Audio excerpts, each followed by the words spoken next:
Kamu sedang berenang bersama sekerumunan orang. Tiba-tiba, kamu melihat temanmu yang aneh di kejauhan. Dia melihatmu juga dan melambaikan tangan ke arahmu. Haduh, seandainya kamu bisa menghilang. Kemudian, entah bagaimana kamu melihat warna kulitmu berubah-ubah. Kamu menyelinap pergi agar tidak ada yang bisa melihatmu dan... Tara! Kamu berkamuflase menyesuaikan lingkungan di sekitarmu dan menyelinap pergi tanpa terlihat oleh siapapun, kecuali anjing yang menggonggongi sandal jepitmu itu. Setibanya di rumah, kamu bercermin lama. Kamu mengamati dirimu sendiri dan melihat tubuhmu tiba-tiba berubah warna. Awalnya, kamu menyatu dengan lemari kayu di kamarmu. Lalu seketika, kulitmu meniru pola kertas dinding di belakangmu. Kamu panik lagi saat berusaha menelaah semua ini. Lalu kamu tersadar, kamu bisa mengubah warna kulit sesuka hati.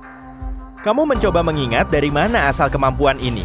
Tapi yang terlintas di benakmu cuma kunjungan ke kebun binatang waktu kamu berdiri di sebelah kandang bunglon. Lalu semua berubah hitam. Bunglon berubah warna bukan cuma untuk menyamarkan diri dari ancaman, atau kalau kamu dari teman yang menyebalkan. Bunglon berubah warna untuk mengatur suhu tubuh dan berkomunikasi dengan bunglon lain.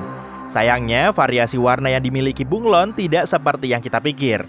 Bunglon hanya bisa meniru lingkungan mereka dengan menyesuaikan kecerahan dan kontras warna kulit, serta seberapa banyak cahaya yang bisa memasuki tubuhnya. Jadi, saat menghilang di kolam, kamu cuma membaur dengan apa saja yang ada di sekitarmu. Bunglon menggunakan lapisan sel-sel khusus di kulitnya.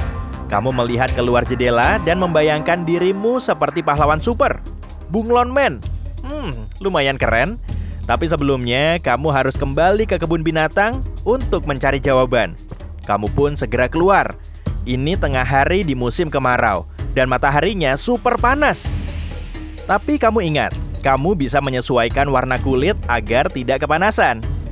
Bunglon tidak bisa menghasilkan panas tubuh sendiri. Jadi, mengganti warna dan kecerahan kulit bisa berfungsi mirip AC internal. Saat kepanasan, kamu bisa mengubah kulit lebih cerah dan pucat untuk memantulkan cahaya. Lalu saat dingin, lakukan sebaliknya. Kamu terus menyusuri jalan hingga tiba di gang gelap. Di sini kotor dan baunya tidak sedap. Kamu melihat tanganmu dan menyadari, tanganmu lebih kuat sekarang. Kalau memang mendapatkan kemampuan mengubah warna kulit dari bunglon, kamu mungkin juga punya trik bunglon lain. Kamu menggenggam tiang lampu dan memanjatnya dengan mudah seperti monyet. Sesampainya di atas, kamu bahkan tidak lelah. Oke, jadi ada tangan lengket dan kontrol suhu internal. Kamu penasaran, bisa apa lagi? Jadi, kamu turun dan berlanjut ke metro, menuju kebun binatang. Setibanya di sana, ada ratusan orang di peron. Kamu melihat jam di dinding dan mendengar kereta datang. Tiba-tiba, gambar di depanmu terbagi. Dan kamu menyadari salah satu matamu melihat kereta, sementara yang satunya masih melihat jam. Untung kamu membawa kacamata hitam. Sebelum ada yang menjerit kaget, kamu mengenakannya. Ini bisa menjadi gimmick pahlawan supermu. Kereta berhenti dan kamu ikut naik. Kamu memegang tiang saat kereta berjalan dan berdiam di satu tempat tanpa bergerak. Seseorang menabrakmu dan warna kulitmu tiba-tiba berubah. Semua orang tercengang. Kamu jadi mirip lampu disko. Ada garis-garis kuning, merah, dan putih berkedip dari kepala hingga ujung kakimu. Lalu berubah menjadi biru, ungu, dan hijau. Akhirnya semua warna bercampur dan membuat efek warna yang keren. Saat merasa terancam atau ketakutan, bunglon memperlihatkan warna yang agresif untuk menakuti calon predator. Tapi cuma itu yang bisa mereka lakukan.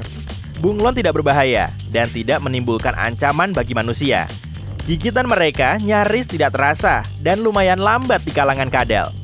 Beberapa hewan seperti katak panah beracun di Amerika Selatan punya warna cerah untuk menunjukkan bahwa dirinya beracun. Tapi bunglon tidak punya racun meski warnanya mencolok. Setelah orang itu menabrakmu, kamu mencoba kembali ke warna normalmu, tapi gagal. Kamu berada di kereta tertutup dan karena semua orang menatap ke arahmu, kamu tidak bisa menenangkan diri. Tapi pada akhirnya berhasil. Begitu kereta berhenti, semua orang bergegas menjauhimu. Kulitmu kembali normal, lalu kamu keluar dari metro. Tapi banyak orang sudah merekam dan memotretmu, serta membagikannya ke media sosial. Kamu kini viral dengan tagar Bunglon Man.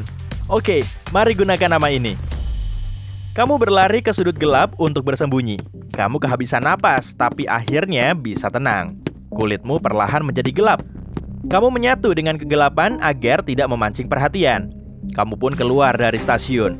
Lalu ada tikus berlari di atas kakimu.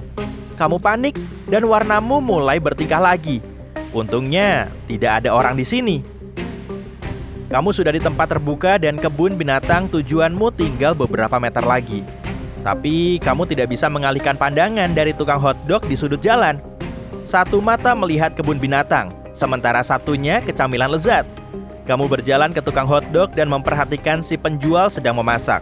Tapi antreannya panjang sekali. Kamu mulai merasa ada hal aneh di mulutmu yang tidak bisa kamu kendalikan. Kamu berdiri di sebelah pohon dan warnamu mulai menyatu dengan lingkungan di sekitar. Pohon coklat, daun hijau, tempat sampah logam abu-abu, dan tanda stop merah. Tiba-tiba, lidahmu melesat keluar dan membentang begitu jauh untuk meraih hotdog dan menariknya masuk ke mulutmu. Matamu mulai berputar masing-masing. Begitu selesai makan hotdog, kamu bersembunyi di balik semak-semak dan berubah menjadi hijau untuk berbaur. Kamu berharap setengah mati, tidak ada lagi yang melihat kamu kali ini. Kembali ke misi utama. Kamu berlari secepat mungkin menghindari semua rintangan yang ada. Tapi ternyata kebun binatangnya sudah ditutup selamanya. Semua hewan dikembalikan ke alam liar, dan tempat ini dihalangi pita kuning untuk mencegah orang masuk. Tapi kamu harus menemukan jawaban. Kamu menyelinap masuk dan pergi ke kandang bunglon. Kamu mengenakan kacamata hitammu dan mulai memeriksa. Jauh lebih mudah untuk melihat detail yang ada jika matamu bergerak terpisah. Akhirnya, kamu melihat sesuatu yang menarik perhatianmu. Tapi tak lama, cahaya terang menyorotmu dan kamu dengan cepat berubah warna. Penjaga kebun binatang melihat dan mengejarmu sambil berteriak. Penjaga lain mengikutinya dari koridor lain. Mereka berniat menangkapmu. Kamu mencoba mencari tempat untuk melarikan diri, tapi jalan masukmu tadi sudah diblokir. Ini jalan buntu. Dua penjaga keamanan di belakangmu dan mendekat dengan cepat. Kamu berbaur dengan lingkungan yang gelap dan menjadi hampir tidak terlihat. Kamu mencari-cari solusi di sekitar. Meski tidak terlihat dalam gelap, senter tetap bisa menyorotmu. Salah satu matamu melihat lubang kecil di langit-langit. Dengan cengkeraman kuatmu, kamu memegangnya dan menarik diri ke ruang rangka kecil. Dan sekarang, kamu merangkak melalui lubang ventilasi dengan sangat mudah. Kamu bisa lari dari penjaga, tapi sudah lebih banyak orang dikerahkan dan berkeliaran di mana-mana. Melalui lubang kecil, kamu melihat sekelompok penjaga berteknologi tinggi dan sekelompok ilmuwan berjalan mengenakan hazmat. Salah satu dari mereka membawa kandang dan di dalamnya, kamu bisa melihat seekor bunglon. Sekarang sudah malam dan kamu melarikan diri kembali ke kota tanpa ada yang mengikuti. Tapi penjaga keamanan sudah melihat wajahmu. Kamu sekarang menjadi buronan. Kamu bersembunyi di gang untuk menarik napas dan mencerna semua ini. Tiba-tiba, seorang meraih lenganmu dan menarikmu ke dalam gedung. Kamu mendongak dan melihat satu ruangan luas dengan puluhan orang yang punya kekuatan binatang aneh. Salah satunya berlari-lari secepat cita. Yang lain melompat-lompat dan bergelantungan di lampu seperti monyet. Kamu membatin bahwa kamu mungkin telah menemukan jawaban yang kamu cari.